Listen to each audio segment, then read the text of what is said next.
Jake Morrison floated in his captain's chair aboard the patrol ship Liberty as it drifted through the dark space near the edge of human territory. He had been doing these routine patrols for 3 years now, and nothing interesting ever happened out here. The stars looked the same every day, and his scanner showed empty space in every direction. His crew of 12 was getting bored, and Jake could not blame them. Space patrol duty was not exactly exciting work. The communications officer, Amy Parker, was playing card games on her console when the alarm started screaming. Jake sat up straight and looked at his screens.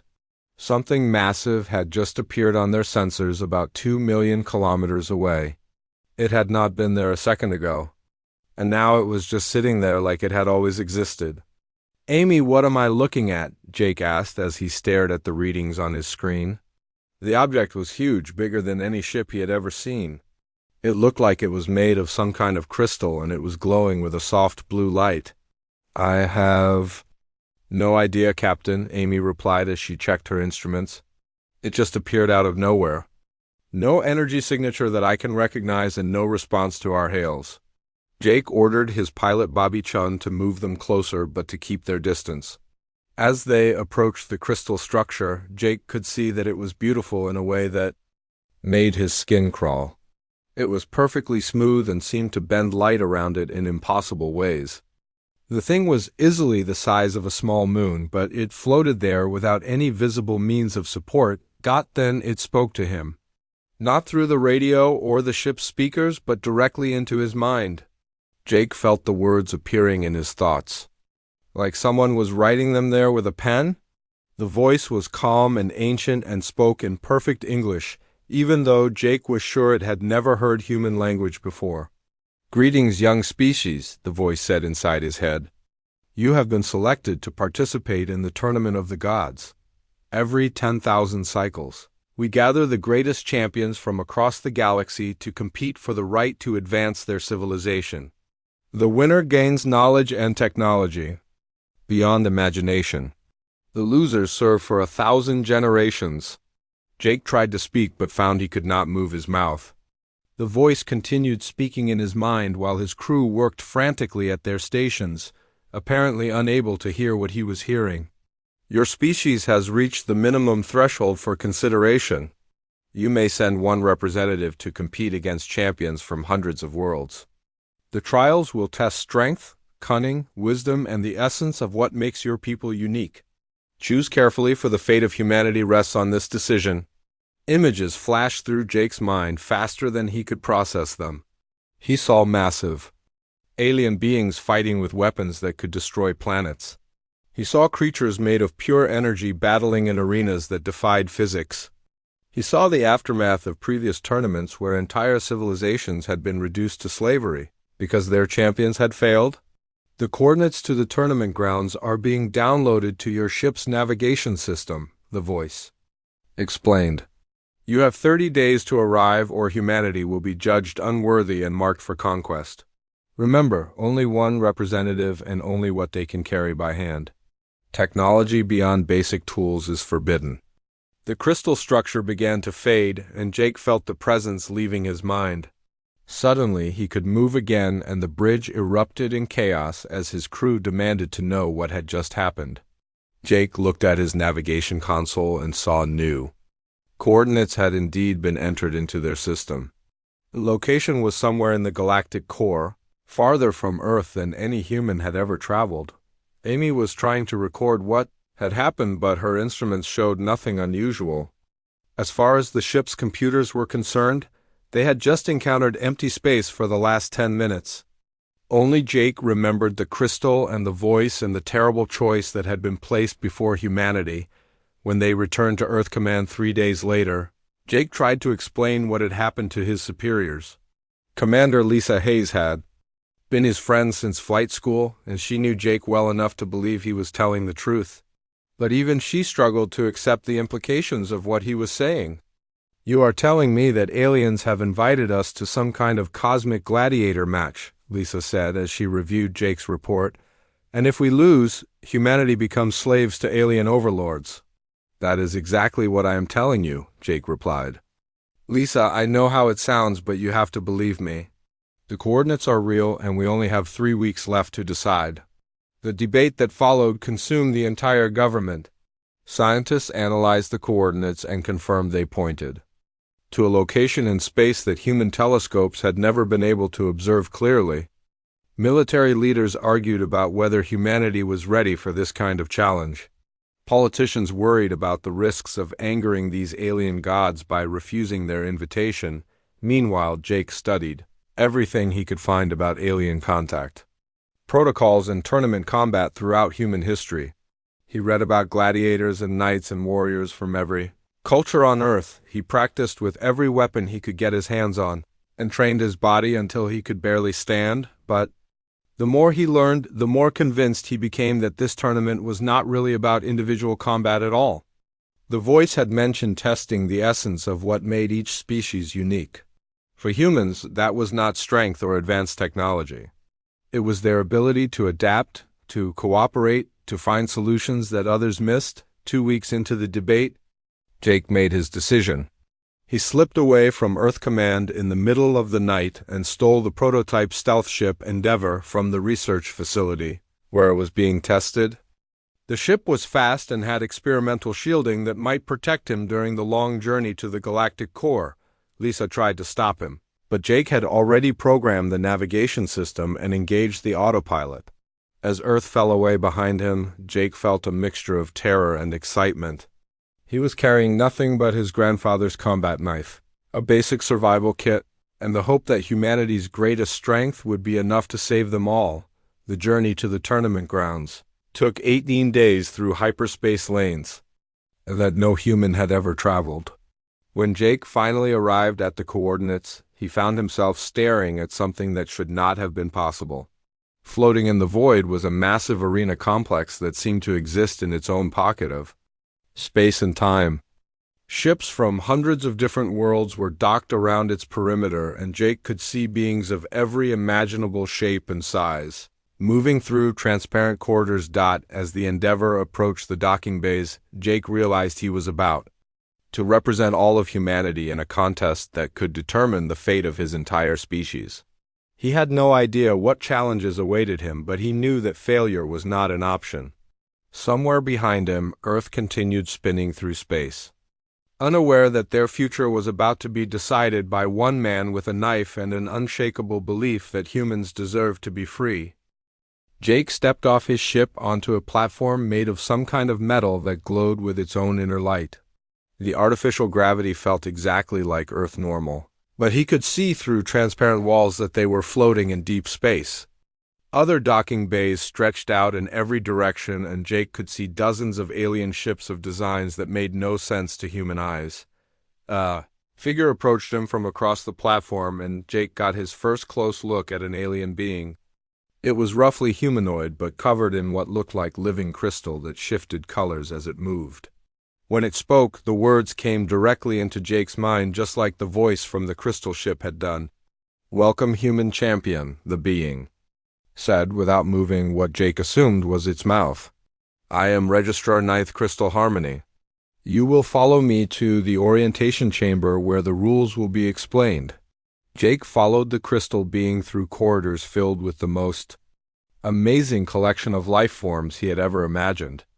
Some walked on 2 legs like humans, while others slithered or floated or moved in ways that defied description.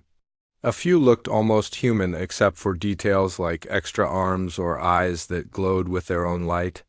Others were so alien that Jake could not even tell which end was the front. The orientation chamber was enormous, easily the size of a football stadium, with raised seating that went up so high Jake could not see the top. Hundreds of beings filled the seats, and Jake realized these must be spectators who had come to watch the tournament. In the center of the chamber was a circular platform where 12 other beings stood waiting. These had to be the other champions, and Jake felt his heart sink as he looked at them. The smallest one was still twice his size and covered in armor that looked like it was made from pure energy. The largest was so big Jake could not see all of it at once, and seemed to be made of living stone that ground together when it moved. "Behold, the champions," announced a voice that seemed to come from everywhere at once. 3 figures materialized on the platform, beings of pure light that hurt to look at directly. The arbiters of this tournament welcome you all. The trials will test every aspect of your being. Only one will emerge victorious. The first arbiter gestured, and suddenly Jake could understand what all the other champions were saying as they talked among themselves. A machine being with red, glowing eyes was explaining to a creature made of what looked like liquid metal how it had conquered 17 worlds before being chosen as champion. A massive insect-like warrior was describing the various ways it preferred to kill its enemies.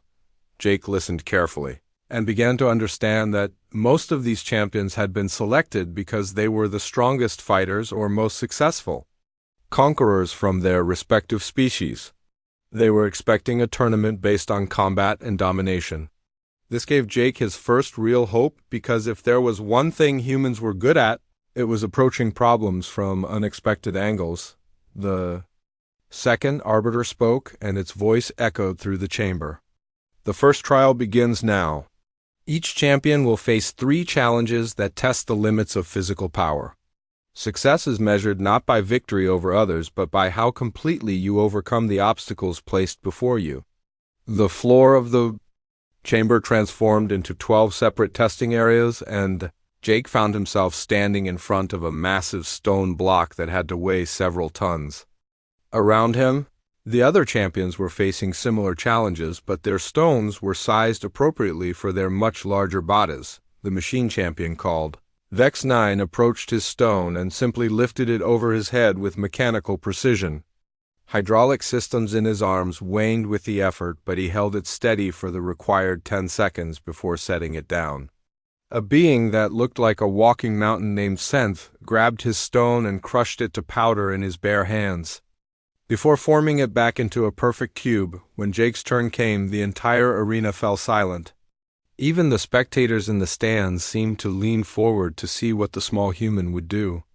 Jake walked around his stone slowly, examining it from every angle. He noticed that it was not perfectly balanced and that one corner was slightly undercut from the rest. Instead of trying to lift the stone with brute force, Jake found a piece of metal debris from someone else's trial and used it as a lever. By positioning it correctly and using the stone's own weight distribution against it, he was able to tip the massive block onto its edge and then guide it to where it needed to go. The crowd murmured in surprise as Jake completed the challenge. Using a fraction of the energy the other champions had expended, the second challenge involved withstanding increasingly powerful energy blasts without being knocked down or injured. Jake watched as the other champions used various methods to absorb or deflect the attacks. Vex9's armor simply absorbed the energy and converted it to power for his systems. A psychic being named Kithara created mental shields that turned the blasts aside. When the energy cannon turned toward Jake, he was ready. Instead of trying to absorb or deflect the blast, he had positioned himself behind a piece of reflective material torn from his ship's emergency kit. The energy beam hit the improvised mirror and bounced harmlessly away. As the blasts got stronger, Jake adjusted the angle of his reflector to send them into specially positioned targets around the arena. The third challenge was breaking through a barrier that the arbiters claimed was unbreakable. Each champion faced a wall made of different materials suited to their particular strengths and weaknesses. Jake found himself standing in front of a smooth metal surface that showed no obvious weak points or control mechanisms, while the other champions attacked their barriers with increasing fury. Jake examined his wall carefully. He noticed tiny seams where panels joined together and traced them to what looked like access ports hidden in the corners. Using basic electronic principles he had learned in engineering school, Jake managed to short-circuit the power supply. That was maintaining the barrier's molecular cohesion. When his wall simply faded away instead of being smashed to pieces, the arena erupted in confused chatter from the spectators. The arbiters themselves seemed surprised by Jake's approach to the challenges. While he had not displayed the raw power of champions like Senth or Vex9, he had completed every trial with an efficiency that impressed even his competitors. During the break between trials, several of the other champions approached Jake to study him more closely. The psychic being Kithara was the first to speak to him directly. Her mental voice was softer than the Arbiter's, but still felt strange in his head. "Your approach is unlike anything I have seen in previous tournaments," she said, as her glowing eyes examined him. "My species values mental strength above all else. But you seem to use your mind in ways we have not considered. How do you see these challenges so differently?" Jake thought carefully before answering. He was starting to understand that this tournament was about more than just individual competition. The other champions were representing their species' ideas about what strength meant. For humans, strength had always been about adaptation and creativity rather than raw power. "Where I come from, we learned that the strongest solution is usually the simplest one," Jake explained. "Instead of trying to overpower a problem, we look for ways to work with it or around it. Sometimes the best way to win is to change the rules of the game." Kithara's expression was hard to read, but Jake thought he detected something like respect in her mental voice when she replied, "The next trial will test cunning and strategy. These are areas where my people have traditionally excelled. But after watching you today, I am curious to see how humans approach such challenges." As the other champions dispersed to prepare for the next trial, Jake spent his time doing something none of them had thought to do. He talked to the maintenance workers who kept the arena running. He asked questions about the tournament's history and the various species that had participated over the millennia. Most of the workers ignored him, but a few seemed amused by his curiosity and answered his questions. What Jake learned made him realize that this tournament was far more complex than it appeared on the surface. The real test was not whether he could defeat the other champions in combat. The real test was whether humanity could offer something new to a galaxy that had been locked in the same patterns of domination and submission for thousands of years. Jake prepared for the next trial by continuing to observe and ask questions. While the other champions meditated or sharpened their weapons, Jake was building a mental map of how this entire system worked and where its weaknesses might be found. He was beginning to suspect that the key to winning this tournament would not be found in the arena at all. The second trial began with all the champions being transported to what the Arbiters called the Labyrinth of Dominion. Jake found himself standing at the entrance to a massive maze that stretched beyond the horizon in every direction. The walls were made of the same glowing metal as the arena, but they rose so high that Jake could not see the top even when he craned his neck back. "The goal is simple," announced the first Arbiter as its voice echoed through the maze. "Reach the center and claim the Orb of Dominion before your competitors.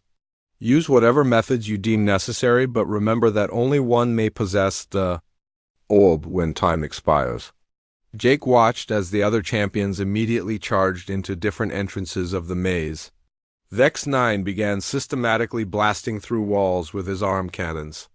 Senth the Destroyer simply began eating his way through the metal barriers, absorbing their material to increase his own mass and strength. The psychic champion Kithara closed her eyes and began floating above the maze, using her mental powers to map the layout from above. Jake took a different approach. Instead of rushing into the maze, he spent several minutes examining the entrance area carefully. The walls showed signs of age and wear that suggested this labyrinth had been used many times before. More importantly, he noticed small access panels and maintenance hatches that the other champions had completely ignored in their rush to begin the trial, following his instincts. Jake found a service tunnel that ran parallel to the main maze passages. The tunnel was obviously designed for maintenance work and was just large enough for a human to crawl through comfortably. As he made his way through the dim passages, Jake began to hear voices coming from chambers below the maze floor. The voices were speaking in a language Jake did not recognize, but somehow he could understand the emotions behind the words. These beings were tired, sad, and angry in ways that spoke of centuries of suffering. Jake followed the voices until he found a larger chamber where he could stand upright. What he saw there changed everything he understood about the tournament. The chamber was filled with dozens of beings who were clearly slaves, forced to maintain the elaborate systems that kept the maze running. They moved with the mechanical precision of those who had given up hope long ago, tending to machines and computers that controlled the labyrinth's traps and obstacles, one of the beings noticed Jake and approached him cautiously. It was humanoid in basic shape, but its skin had a grayish quality that suggested it had not seen natural sunlight in a very long time. When it spoke, Jake was surprised to discover he could understand its words perfectly. "You should not be here, champion," the being said in a voice that carried decades of weariness.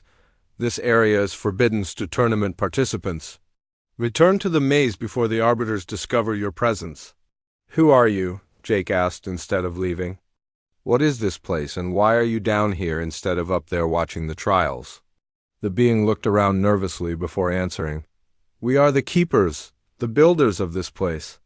Long ago, we were the greatest architects and engineers in the galaxy.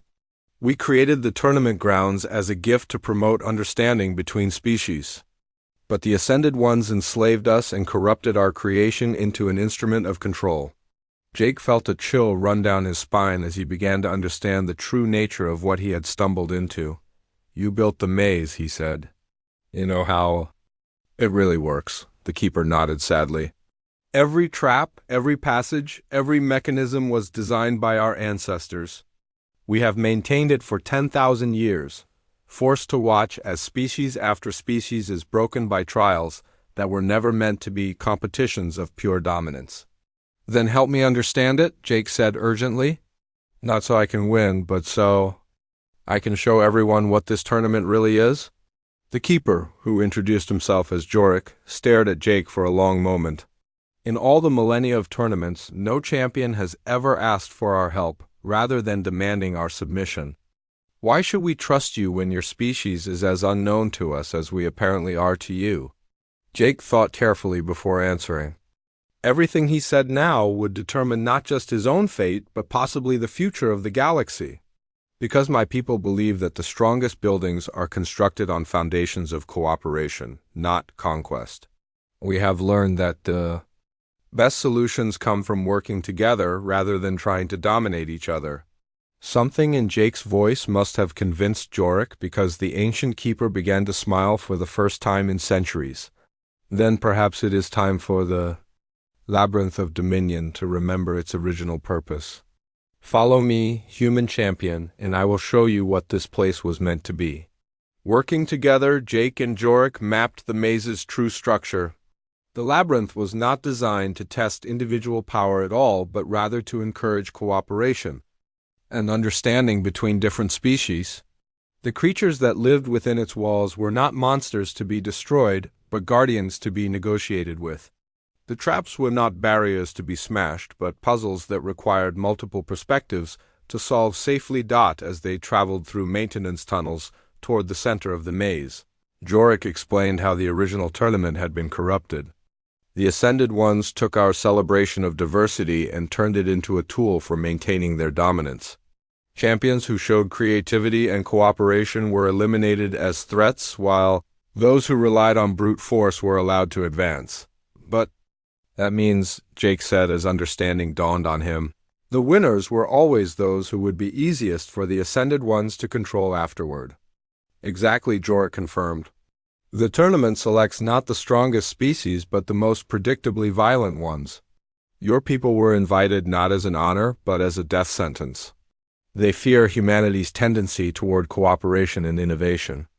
When they reached the center of the maze, Jake found the Orb of Dominion waiting on a simple pedestal. But now he understood that taking it would be playing directly into the Ascended One's hands. Instead, he asked Jorik to show him the original control systems for the labyrinth hidden beneath. The pedestal was a complex array of crystalline controls that had not been touched in millennia. Jorik explained that these were the true heart of the maze, designed to respond to cooperation rather than conquest. Together, they began activating systems that had been dormant since the tournament's corruption. The maze began to change around them. Walls that had been solid barriers became transparent, revealing the true layout of the structure.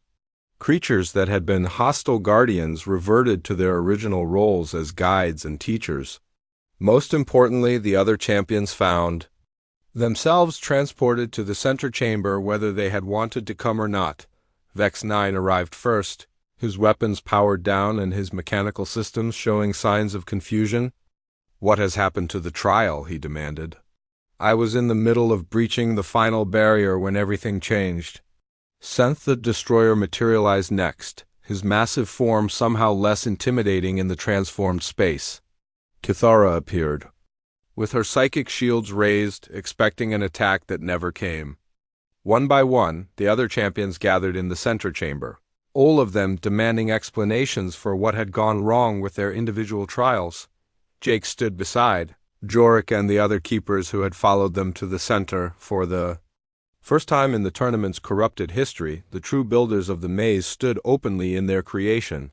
The sight of them shocked the champions into silence. "Nothing has gone wrong," Jake announced to the assembled group. "Everything has gone right for the first time in thousands of years. This maze was never meant to be conquered by force. It was designed to teach us that the greatest achievements come from working together instead of trying to dominate each other." The orb of dominion began to glow brighter as the maze's original systems came fully online. But instead of a prize to be claimed by a single victor, it transformed into something entirely different. The orb projected images showing the true history of the tournament and the civilizations that had been enslaved or destroyed by the current system. Kithara was the first to understand what she was seeing. Her psychic abilities allowed her to experience the emotions contained within the historical records, and what she felt there horrified her. "These are not trials of strength," she said in a voice filled with growing anger. "These are methods of identifying and eliminating threats to the Ascended One's power." Jake nodded grimly. "The question now is what we are going to do about it.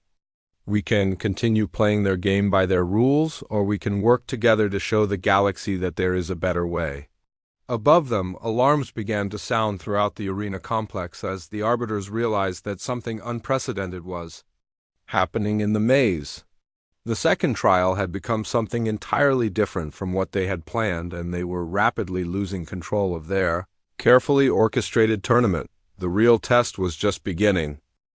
The arbiters appeared in the center chamber with an intensity that made the air itself seem to burn. Their forms of pure energy crackled with barely contained fury as they surveyed the transformed maze, and the unprecedented gathering of champions and keepers standing together. When the first arbiter spoke, its voice carried the weight of millennia of absolute authority. "This trial has been corrupted beyond acceptable parameters," it announced. "All participants will return to the main arena immediately for emergency reconditioning. The keepers will be punished for their interference, and the tournament will proceed according to established protocols." Jake stepped forward before any of the other champions could respond. He had spent enough time with Jorik to understand that this moment would determine whether the galaxy continued under the current system of oppression or finally broke free from cycles of domination that had lasted for millions of years. "With respect, we decline your order," Jake said calmly. "The champions and keepers have discovered information that changes the nature of this entire tournament. We demand to address the assembled spectators before any further trials proceed." The second arbiter's form flared brighter as its anger increased. "You forget your place, human. Your species exists only because we have allowed it. One word from us and your primitive world will be reduced to cosmic dust." "Then say that word," Jake replied without backing down. "But first explain to everyone watching why you are so afraid of a single human that you would threaten to destroy an entire civilization rather than allow them to speak." The challenge hung in the air between them while the other champions watched in fascination. None of them had ever seen anyone stand up to the arbiters before. Even more surprising was the fact that Jake seemed completely unafraid despite being vastly outmatched in terms of raw power. Vex 9's mechanical systems were running calculations faster than they ever had before. His artificial intelligence was processing the implications of everything he had learned in the maze and reaching conclusions that his creators had never intended him to consider. "The human makes a valid point," he announced. "If this tournament is truly about determining the strongest species, then why do the arbiters fear open discussion of the rules and procedures?" Kithara's psychic abilities allowed her to sense the Emotions radiating from the arbiters, and what she detected there shocked her to her core. "They are afraid," she said in amazement. "Beings of such power should not fear anything, yet they are terrified of what we might reveal to the spectators." Senth. The destroyer had been listening to the conversation with growing interest. His species had conquered hundreds of worlds by force, but they had also been enslaved by the Ascended ones afterward and forced to serve as shock troops in their expansion campaigns. "Perhaps it is time we learned why gods fear mortals," he rumbled. In his deep voice, the third arbiter raised its hand, and suddenly all the champions, except Jake, found themselves unable to move or speak. "Enough of this defiance," it declared. "The human will be eliminated, and the tournament will continue with the remaining participants." But as the arbiter prepared to destroy Jake with a blast of pure energy, something unexpected happened. Jorik and the other keepers stepped forward to shield him with their own bodies. The ancient beings who had been slaves for millennia were finally willing to risk everything for the chance at freedom. "You cannot destroy him without destroying us, Jorik announced firmly. "And without the keepers, your precious tournament grounds will collapse within days. We built these systems, and only we understand how to maintain them." The arbiters found themselves in an impossible situation. They needed the keepers to maintain their power base, but the keepers were now openly rebelling for the first time in galactic history. More importantly, the spectators in the arena were beginning to demand answers about what was happening in the maze. Jake could hear the voices of hundreds of different species echoing through the communication systems as representatives from across the galaxy called for explanations. The carefully controlled narrative of the tournament was falling apart as more and more beings began to question why the trials had been interrupted so dramatically. "Release the other champions," Jake demanded. "Let them speak for themselves about what they have discovered here. If your tournament is truly fair and just, then you have nothing to fear from open discussion." The first arbiter's form flickered as internal conflicts raged within the collective consciousness of the Ascended ones. They had maintained control for so long by preventing exactly this kind of cooperation between species. Now they were faced with a united front that included their most important slaves and the champions, who were supposed to be competing against each other. When the paralysis field was finally released, Vex 9 immediately began broadcasting everything he had learned to his ship's computer systems. As a machine intelligence, he could process and transmit information far faster than organic beings. Within minutes, detailed records of the conversation with the keepers were being sent to every ship in the arena complex. The reaction from the spectator fleet was immediate and explosive. Species that had been enemies for generations began communicating with each other about the implications of what they were learning. The carefully maintained balance of power that had kept the galaxy divided was crumbling as ancient grievances were suddenly seen in a new light. Cathara used her psychic abilities to project the emotional truth behind the Keeper's words directly into the minds of every being capable of receiving telepathic communication.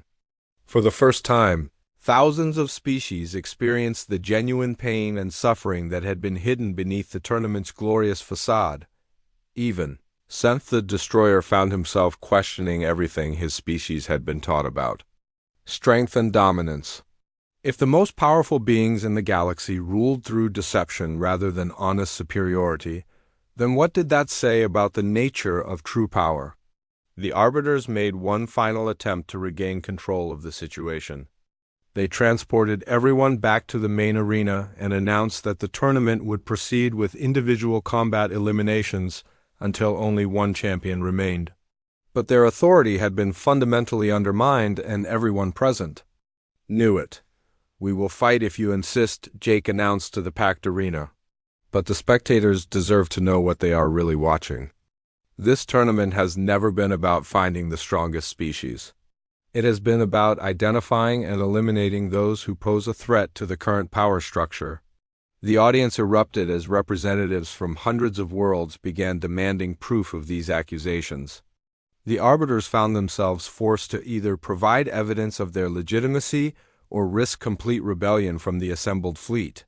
What followed was the largest, political upheaval in galactic history, species that had never spoken to each other began forming alliances based on their shared realization that they had all been manipulated for millennia.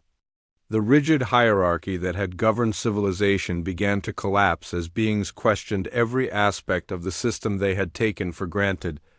In the midst of this chaos, Jake was approached by champions who had previously seen him as nothing more than an inferior weakling. Now they wanted to understand how a single human had managed to expose secrets that had been hidden for thousands of years. "It was not really me," Jake explained as he watched the galaxy's power structure crumble around them. "I just did what humans do best. I asked questions, looked for patterns, and talked to people who had been ignored by everyone else. The truth was always there waiting to be discovered." But even as the old order fell apart, Jake knew that the real work was just beginning. Tearing down a corrupt system was only the first step. Now they had to build something better to replace it. And that would require cooperation on a scale that the galaxy had never seen before. The tournament was ending, but the revolution had only just begun. The arena had become something no one had ever seen before. Instead of a carefully controlled tournament with predictable outcomes, it had transformed into the largest diplomatic gathering in galactic history. Ships from hundreds of worlds that had been enemies for generations were now docked side by side as their representatives worked together to understand the full scope of the deception that had controlled their civilizations. Jake found himself at the center of discussions that would reshape the galaxy, but not in the way anyone expected. Rather than claiming leadership of the rebellion or demanding recognition as the victor of the tournament, he did something characteristically human. He organized committees and working groups to tackle different aspects of the enormous task. Ahead of them, the first priority was dealing with the Ascended Ones themselves. When they finally revealed their true forms, they turned out to be far less impressive than their energy projections had suggested. They were the remnants of an ancient species that had achieved galactic dominance through technology rather than wisdom, and that technology was failing after millions of years of use. Their physical bodies were kept alive in stasis chambers deep within the arena complex, sustained by machines they no longer understood how to repair.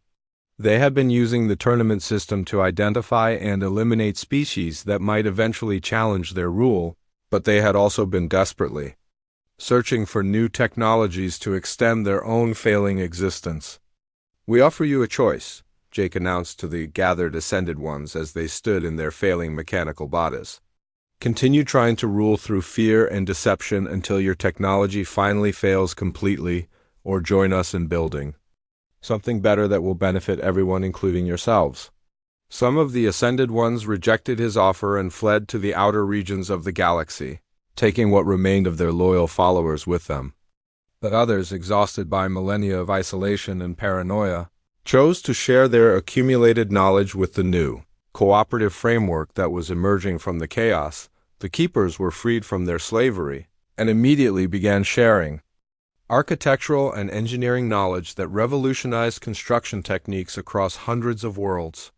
Technologies that had been hoarded by the ruling classes for generations were suddenly available to any species willing to contribute their own discoveries to the collective pool of knowledge. Jorik became one of Jake's closest advisors as they worked to establish new systems of government that could accommodate the needs of radically different species. The old hierarchy based on conquest and submission was replaced by a council structure, where each world had an equal voice, regardless of their military power or technological advancement. The former tournament champions became ambassadors and mediators, using their unique perspectives to help resolve conflicts between species that had been enemies for millennia. Vex 9's mechanical precision made him ideal for negotiating trade agreements and resource-sharing arrangements. Kithura's psychic abilities allowed her to help different species understand each other's emotional and cultural needs. Even Senth, the destroyer, found a new purpose. His species' ability to consume and process matter made them incredibly valuable for environmental restoration projects on worlds that had been damaged by centuries of exploitation. Instead of conquering planets, they began healing them. the transformation was not without challenges. Some species attempted to use the chaos to settle old scores or expand their territory. Several attempted coups were launched by groups that preferred the predictability of the old system to the uncertainty of cooperation. But each crisis was met by the growing alliance of species that had committed to working together rather than fighting each other. Jake spent months traveling between different worlds, helping to establish communication protocols and mediation systems that could prevent conflicts before they escalated to violence. He discovered that humans had a unique talent for finding common ground between species that seemed to have nothing in common. On a world populated by sentient crystalline beings, Jake helped negotiate a peace treaty with their neighbors, a species of energy creatures that had been accidentally interfering with the crystal's harmonic communication systems. The solution required understanding both species' needs and finding a way for them to coexist, without either one having to sacrifice their essential nature. Similar success stories played out across the galaxy as the new cooperative framework proved its worth through practical results. Trade increased dramatically when species no longer had to worry about potential conquest by their partners. Scientific advancement accelerated as researchers from different worlds began sharing data and collaborating on projects that would have been impossible for any single species to complete alone. The most remarkable changes occurred in areas that had been battlegrounds for generations. The spiral arm conflict, which had been raging for over 1,000 years, ended within 6 months. When the combatants realized they had been manipulated into fighting by the Ascended Ones to prevent them from forming alliances, former enemies began working together to rebuild the worlds that had been devastated by their long war. As the first year of the new galactic order came to an end, Jake was invited to address the full council of species representatives. Standing before beings from hundreds of worlds, he reflected on how much had changed since he had first entered the tournament as humanity's desperate champion. A year ago, we all believed that strength meant the ability to dominate others, he began. We competed against each other for scraps of advanced technology while the real power in the galaxy remained hidden behind lies and manipulation. But we have learned that true strength comes from the ability to work together, to find solutions that benefit everyone, and to build something greater than any of us could achieve alone. The response from the assembled delegates was unlike anything the galaxy had ever seen. Instead of the formal applause or ritualized acknowledgement that had characterized diplomatic gatherings under the old system, the chamber erupted in a celebration that mixed the customs of hundreds of different cultures. Crystalline beings sang in harmonic frequencies that made the air itself vibrate with joy. Energy creatures painted patterns of light across the ceiling that told stories of hope and cooperation. But perhaps the most significant moment came when a delegation from Earth arrived to formally join the Galactic Council. Commander Lisa Hayes, now promoted to Admiral, led the human delegation and brought with her news that Earth had been transformed by the knowledge and technologies that Jake had helped make available to all species. Humanity owes you a debt that can never be repaid, Lisa told Jake as they stood together watching the celebration continue around them. You saved our species from slavery and gave us a place among the stars that we never could have achieved through force. Jake smiled as he watched beings from across the galaxy working together to plan joint missions to explore previously unknown regions of space. I did not save anyone, he replied. I just reminded everyone that we are stronger together than we are apart. The rest was up to all of you. The tournament of the gods had ended forever, but something far more valuable had taken its place. The age of cooperation had begun, and with it came possibilities that no single species had ever imagined. In research stations throughout the galaxy, beings worked side by side to push the boundaries of science and art and philosophy. New forms of beauty emerged from the intersection of different cultural perspectives. Jake Morrison never became a god or a galactic ruler, but he had done something arguably more important. He had helped an entire galaxy remember what it meant to be mortal, fallible, and gloriously alive in cooperation with others. The greatest victory was not conquering the tournament, but transforming it into something that served life instead of death, hope instead of fear, and unity instead of endless division. The stars themselves seemed brighter now that the beings beneath them had learned to shine together.